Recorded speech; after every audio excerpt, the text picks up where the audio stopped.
Hello everybody, welcome back to my channel Trading Secrets. This channel is for entertainment purposes only. For those of you who do not know, my name is Ali. I have over 20 years experience teaching accounting, economics, business and law.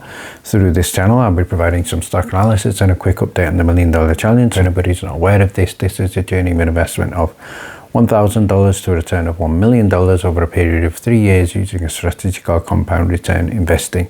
So the objective is try to get 201 trades, each with an average return of 3.5%. It's not 201 consecutive trades, we do take into account losses. So for further details about how to join us for less than $9 a month, information is available in the description below. In today's video, I'm going to be sharing with you some updates from Congress and also some important updates from Wes Christian and George Pallikaros in a space call earlier today. So before we get started, let's have a look at what's happening in the market. So first headline here from Market Watch: the US economy is on track to grow as fast as 2% in the second quarter. And we have obviously talk here that there is now little hint of recession as GDP forecasts are now predicting steady growth. So good news here, and that has been reflected in the market. So we're seeing a good bounce back here in the technology sector as well as most of the other sectors here, and overall a good day in the market. And in other news, headline here just a few hours ago: Canaccord Genuity says it is under investigation by regulators and may face a significant penalty to settle. So I wonder if that significant penalty is $1 or $2 million. And for Canaccord, because they've been doing this kind of they've been subject to this kind of investigation on numerous occasions, it's kind of deja vu. So I don't expect anything significant there, but certainly nefarious actors like these need to be permanently dealt with. And in other news here, from shout out here to Unusual Wales, who've stated the Supreme Court has agreed to consider the legality of the SEC's use of in-house tribunals, setting up a decision next term that could alter how US security laws are enforced. So I think one thing I would like the Supreme Court to also consider abolishing immunity for SROs, and hope that is the next stage.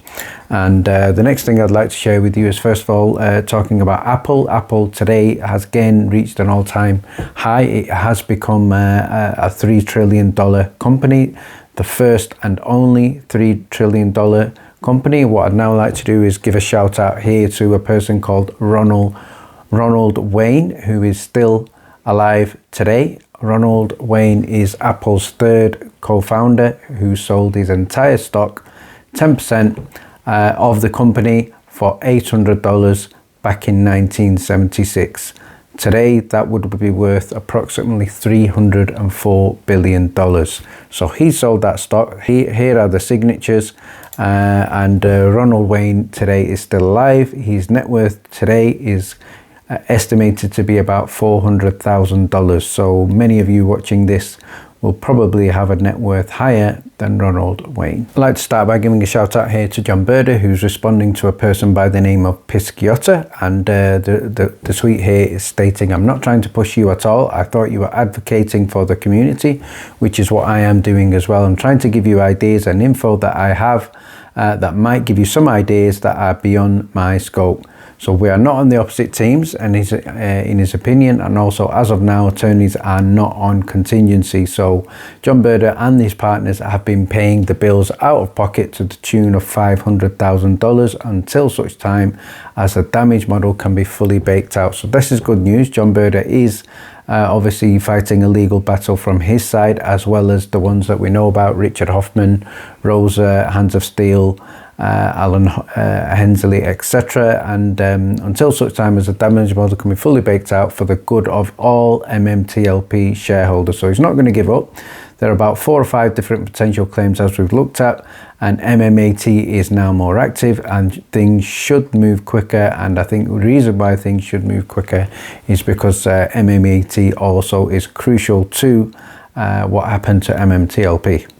What I'd like to share with you is some updates from the space with Roger Hamilton, Wes Christian and George Pallikaros. This was hosted by Junk Savvy. So first of all, I'm going to have some look at some reactions and also comment on what was shared in the space. So first reaction here is from Mark Basile, who stated, Wes Christian crushed it today in Savvy's space call.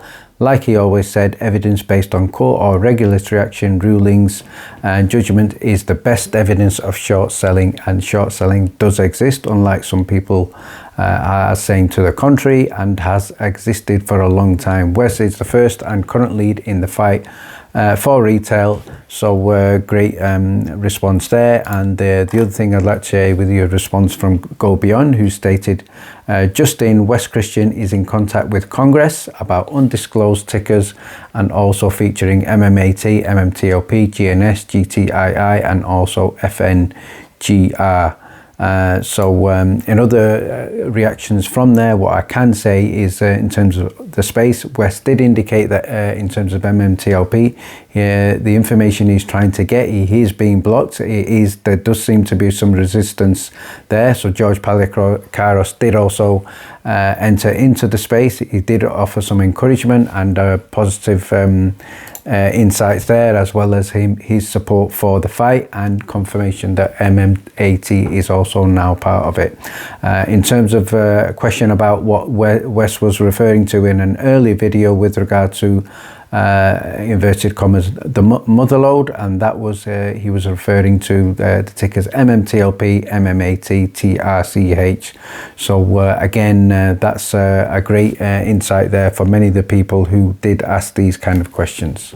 And finally, just to finish off, I can confirm that John Berger and Drew are in touch with a member of Congress, and so far it seems to be going quite positive, and hopefully we can get further with that. And what I can also share with you here is one of my own personal contacts has also been in contact with a member of Congress, and that member of Congress has also stated that he is taking the situation seriously and is looking for further information and hopefully identify some of the problems of what happened in the play, including with regard to the SEC as well. Finally, if you'd like to join us in our Discord and receive a copy of our weekly watch list where we've called out stocks such as CCL this week, and that has also reached all-time highs, same as Apple, as well as our daily stock alerts, you can join us for less than $9 a month. Details are in the description below. Thank you very much for watching. Please stay tuned.